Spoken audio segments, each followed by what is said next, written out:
මචං ඔයා Yamaha MT-15 එකක් නැත්තම් Apache 160 4 valve බයික් එකක් ගන්නද හිතා හිටියේ. ඉතින් පොඩ්ඩක් ඉන්න KTM එකෙන් මේ සැරේ 150 160 cc segment එකට ඒ මාකට් එක කඩන්නම සුපිරි ප්ලේයර් කෙනෙක් එවලා තියෙනවා. ඒ තමයි all new KTM Duke 160 bike එක. මේක KTM line up එකේ ලාභම් වගේම 150cc ක්ලාස් එකේ දැනට තියෙන ඇග්‍රසිව්ම naked straight fighter එකක්. ඉතින් බයික් එකේ ඩිසයින් එක සහ ඇග්‍රසිව් ලුක් එක ගැන කතා කරද්දී මේකේ බොඩි වර්ක් එක මේකේ තියෙන්නේ සාමාන්‍යයෙන් Gen 3 Duke 390 එකේ ආభాෂය.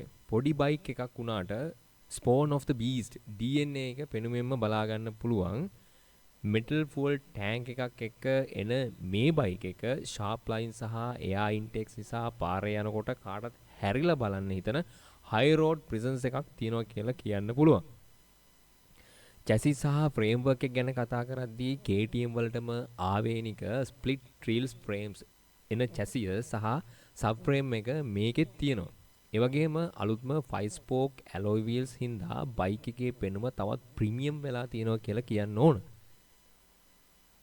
එන්ජින් එක සහ fuel performance එක ගැන කතා කරද්දී එන්ජින් type එක 164.2cc single cylinder liquid cooled engine එකක් තමයි මේකට දීලා තියෙන්නේ. ඉතින් මේ කැටගරි එකේ ගොඩක් ඒවට එන්නේ air oil cooling. ඒ අතින් KTM එක ඉස්සරහින් ඉන්නවා කියලා කියන්නත් ඕන. power and torque එක ගැන කතා කරද්දී මේ එන්ජින් එකෙන් PS 19ක උපරිම බලයක් සහ නිව්ටන් මීටර 15.5ක ටෝක් එකක් චලනය කරලා දෙනවා. ඉතින් ටෝක් එක වැඩි ඔයාලට පේනවා ඇති 15.5 නිව්ටන් මීටර ටෝක් එකක් මේකේ අපිට ලැබෙනවා. ඒ නිසා පිකප් එක හොඳට ගන්න පුළුවන්. ඕවර්ටේක් කරන්න ඉස්සරහා ඉක්මනට යන්න ඔයාලට හොඳ මැක්ස් ටෝක් එකක් මේකෙන් දීලා තියෙනවා. ඒ වගේම ගියර් බොක්ස් එක 6 ස්පීඩ් මැනුවල් ගියර් බොක්ස් එකක් තමයි එන්නේ. ඉතින් ඒ වගේම ඇසිස්ට් ඇන්ඩ් ස්ලිපර් ක්ලච් මේකේ තියෙන නිසා ගියර් ඩවුන් කරද්දි වීල් එක ලොක් වෙන්නේ නැහැ. ක්ලච් එක මාරම සොෆ්ට්.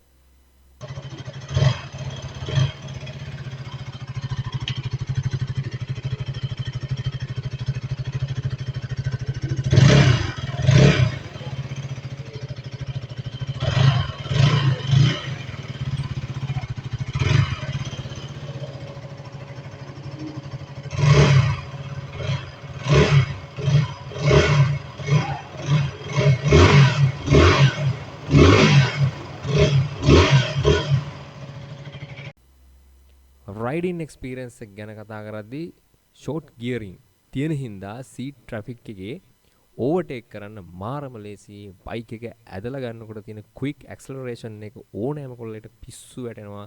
ඒ තරම් සුපිරිම ඇක්සලරේෂන් එකක් බලා ගන්න පුළුවන්. හાર્ඩ්වෙයාර් සස්පෙන්ෂන් බ්‍රේකින් ගැන කතා කරද්දී ඉදිරිපස එන්නේ premium USD upside down front folks set එකක්.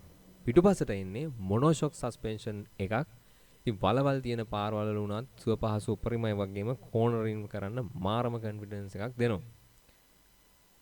බ්‍රේකින් ගැන කතා කරද්දී ආරක්ෂාවතින් සුපරිම ඩුවල් channel ABS ඉදිරිපස සහ පසුපස දෙකටම ලබා දීලා තියෙනවා. ඉස්සරහට ලොකු මිලිමීටර් 320ක ඩිස්ක් බ්‍රේක් එකක් තමයි හම්බෙන්නේ.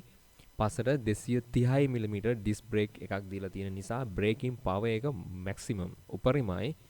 ඔගම ටයර්ස් ගැන කතා කරද්දී ෆ්‍රන්ට් 110 70 සහ රියර් 140 60 රේඩියල් ටියුබ්ලස් ටයර්ස් බලා ගන්න පුළුවන්.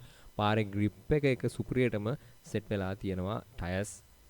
මම මේ බයික් එකේ ආයෙ ඔයාලට ස්පෙක් සමරි එකක් දෙන්නම්. ඉක්මනට එන්ජින් කැපැසිටි එක 164.2 cc ලික්විඩ් කූල් එන්ජින් එක. මැක්ස් පවර් එක 19 PS 9500 rpm වලදී. මැක්ස් ටෝක් එක නිව්ටන් මීටර් 15.5යි. උපරිම rpm එක 7500 තමයි. ට්‍රාන්ස්මිෂන් එක ගියර් 6ක් තියෙන ස්ලිපර් එකක් තමයි තියෙන්නේ. බ්‍රේකින් සිස්ටම් එක ඩුවල් channel ABS එකක්. weight එක ගත්තාම 147ක් බයික් එක. බර ටිකක් අඩුයි, හැන්ඩලින් ලේසි නිසා.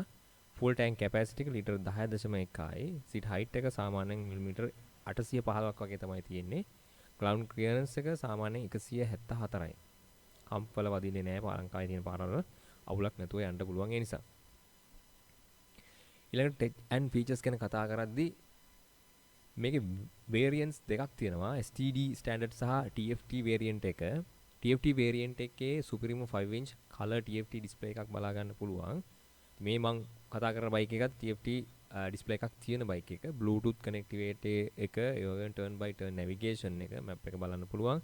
call SMS alerts තියෙනවා. ඒ වගේ music control ඔක්කොම මේකේ තියෙනවා. මාරම details ගොඩක් මේ display එකේ බලා ගන්න පුළුවන් ඔයාලට දැන් පේනවා ඇති. ඉතින් ඒ වගේම ලයිටින් ගැන කතා කරද්දී all LED setup එකක් තමයි තියෙන්නේ. රැට උනොත් පාර මාරම පැහැදිලිව පේනවා මේ lights වලින්.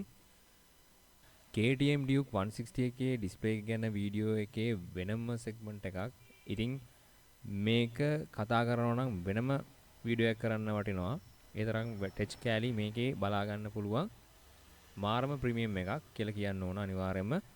variant දෙකක් තියෙනවා බයික් වල. එකක් වෙනසක් තියෙනවා. ඉතින් ඒකේ ගොඩක් ලොකු වෙනසක් තියෙනවා. ස්ටෑන්ඩඩ් version variant එකක් තියෙනවා. ඒකේ ඉන්නේ අඟල් 5ක LCD display එකක්. ඒකත් නරක නැහැ. හැම බේසික් විස්තරයක්ම පැහැදිලිව බලා ගන්න පුළුවන්. ඒ බයික් Duke 200 එකේ වගේ top variant එක TFT variant එකක්. අන්න ඒකට තමයි Supremo 5 inch color TFT display එකක් එන්නේ. ඉතින් මේ තියෙන්නේ ඒ display එක.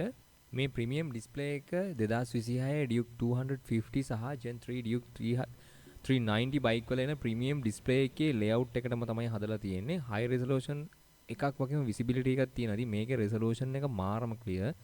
දවල්ට ඔයාලට පේන ස්ක්‍රීන් එක දිහා බැලුවම දවල්ට තදාවුවේ යනකොට උනත් ඩිස්ප්ලේ එකේ අකුරු සහ ඉලක්කම් කිසිම අපහසුතාවයකින් තොරව බලා ගන්න පුළුවන්.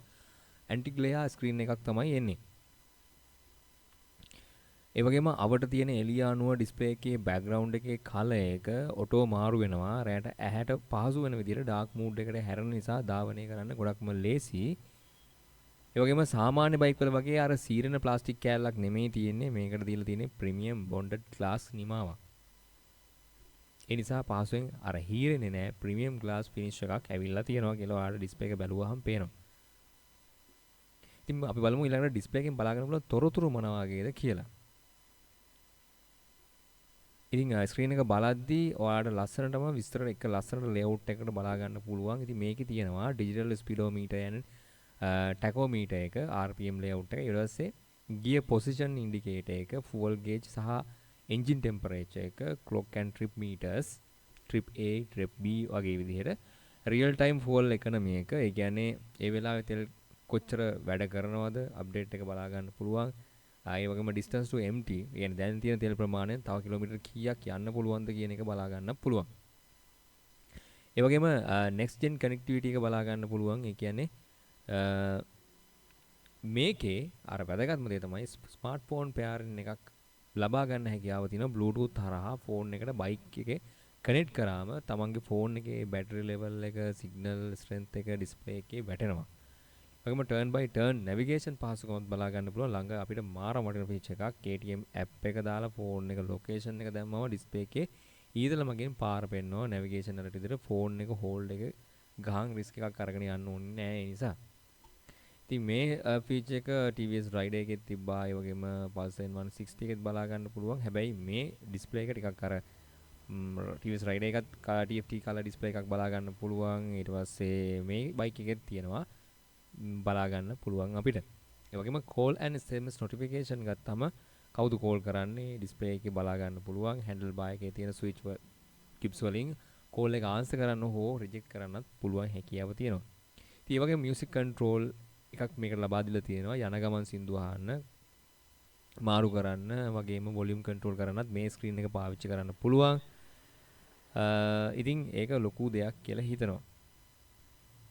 මේකට හැබැයි Bluetooth headset එකක් ඔයාලට තියෙන්න ඕන. ඒක දාන් ඉඳියොත් තමයි මේක වැඩ කරන්නේ. ඒ වගේම බයික් එකේ riding modes ABS controls බලා ගන්න පුළුවන්. මේ ඩිස්ප්ලේ එක හරහා බයික් එකේ ABS modes කියන්නේ road mode එක මොකක්ද, super moto mode ද මාරු කරගන්න පුළුවන්. super moto mode එක දැම්මහම පස්සේ wheel එකේ ABS off වෙන හැටි ස්ක්‍රීන් එකේ ලස්සන graphic එකකින් පෙන්වනවා.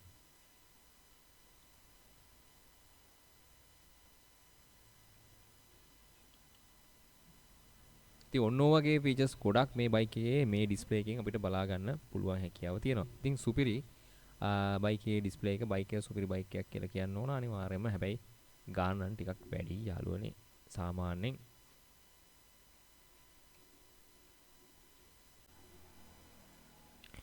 මයිලේජ් සහ ෆුවල් එකොනොමි ගැන කතා කරද්දී කොච්චර පර්ෆෝමන්ස් තිබ්බත් තෙල් ගැන හිතන්න ඕනේ නැහැ.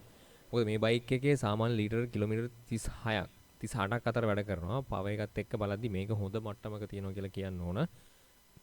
ඉතින් බයික් එකේ හොඳ සහ නරක ගැන කතා කරද්දී 160cc කැටගරි එකක් තියෙන බලවත්ම සහ රිෆයින්මන්ට් ලික්විඩ් කූල් එන්ජින් එකක් තියෙන බයික් එකක්. 147 කිලෝග්‍රෑම් වගේ අඩු බරක් තියෙන හින්දා බයික් එක ඕනෑම ට්‍රැෆික් එක ලේසියෙන් හසුරවන්න පුළුවන් වීම මේ බිගිනර් කෙනෙක්ට උනත් පහසුවෙන් බයික් එක හසුරව ගන්න ලේසි වෙනවා කියලා කියන්න ඕන.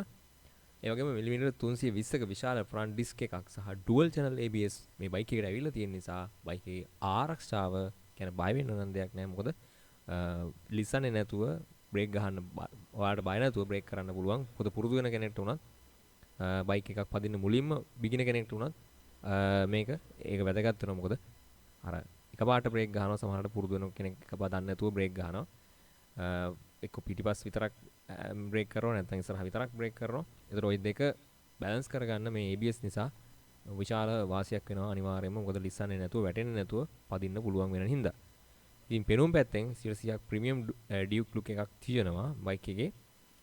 අවාසි පැත්තෙන් කතා කරාම ෆුල් ටැංක් එකේ ලීටර් 10ක් වගේ තමයි මේ පරිම ස්ටොක් කරන්න පුළුවන් වෙන්නේ. ඒක පොඩි අවාසියක් සාමාන්‍ය ලීටර් 14ක් වගේ ඇඩ් කරගන්න පුළුවන්කමක් තිබ්බනම් හොඳයි. ඉතින් KTM බයික් එකක් නිසා ජපාන් බයික්ස් වලට වඩා මේකේ මේන්ටේන් කොස්ට් එක සහ ස්පෙයා පාර්ට්ස් වල මිල පොඩ්ඩක් වැඩි වෙන්න පුළුවන්. ඉතින් මචං ඔයා ට්‍රැෆික් එකේ ලේසියෙන් යන්න පුළුවන් පාර යනකොට හැමෝම හැරිලා බලන ඒ වගේම හොඳට පර්ෆෝමන්ස් තියෙන ප්‍රීමියම් බයික් එකක් හොයනවා නම් KTM Duke 160 කියන්නේ ඔයාට ගන්න තියෙන සුපිරිම choice එකක්. MT15 එකට වඩා මේකේ තියෙන Duke look එකට ඔයා කැමති නම් නැත්තම් මේකේ නඩත්තු වියදම් ගැන ඔයා මොකද හිතන්නේ? පල්ලෙන් කමෙන්ට් එකක් දාගෙන යන්න. වීඩියෝ එක වටිනවා නම් channel එක subscribe කරන්න අමතක කරන්න එපා. එහෙනම් ගිහිල්ලා එනම් මම කැමෝ ඔයාලා හැමෝගෙම බයික් සීන හැබැයි වෙන්න කියලා ප්‍රාර්ථනා කරනවා. ජය වේවා.